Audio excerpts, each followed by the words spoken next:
দিক দিয়ে ঢুকে ডান দিকে বের হয়ে গেছে। তো এটা মানে প্যাসিভ ব্রেন ইনজুরি বলতে যা বোঝায়, এবং ব্রেন স্টিম মগজের যে কাণ্ড সেই কাণ্ডের পাশ দিয়ে বুলেটটা বের হয়ে গেছে, কাণ্ডেরও ইনজুরি হয়েছে। এখন ওনাকে কৃত্রিম শ্বাস প্রশ্বাসের মাধ্যমে ওনাকে আমরা বাঁচিয়ে রাখছি। তবে আসার কথা যেটা, যে সাইন অফ লাইফ যেটা বলে, জীবনের চিহ্ন, এটা ওনার ভেতরে এখনও আছে, এটা নিঃশেষ হয়ে যায় নাই।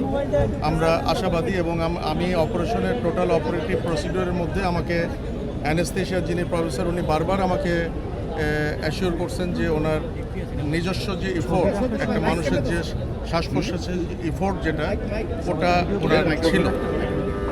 কিন্তু উনি প্রথমেই একবার শকে চলে গেছিলেন, আমাদের পার অপারেটিভ উনি একবার শকে চলে গেছেন। এখন আমরা যখন ওনাকে অ্যাম্বুলেন্সে শিফট করব, এই সময় ওনার নাজোফ্যারেঞ্জিয়াল ব্লিডিং, নাক এবং গলা দিয়ে ব্লিডিং শুরু হয়েছে।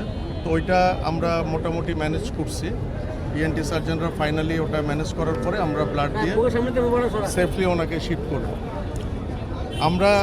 আমরা আপনাদের কোনো আশার কথা শোনাতে পাচ্ছি না, তবে উনি এখনও বেঁচে আছেন। গুলিটা আসলে কোন দিক দিয়ে লেগে কোন দিক দিয়ে ঢুকে গেছে? এবং বাম দিকে কানের ওপর দিয়ে ঠিক গুলিটা ঢুকছে এবং ডান দিক দিয়ে বের হয়ে গেছে। আর আমরা খুলিটা খুলে রেখে দিচ্ছি বাম দিকে, কারণ বাম দিকে হলো এক্সিট উন্ড, ওখানে মগজ বেশি ক্ষতিগ্রস্ত হয়েছে।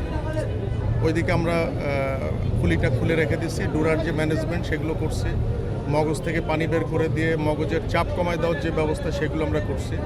আমাদের পক্ষে যতটুকু করা সম্ভব আমরা করছি, কিন্তু বেসিকলি ওনার অবস্থা খুবই ক্রিটিক্যাল।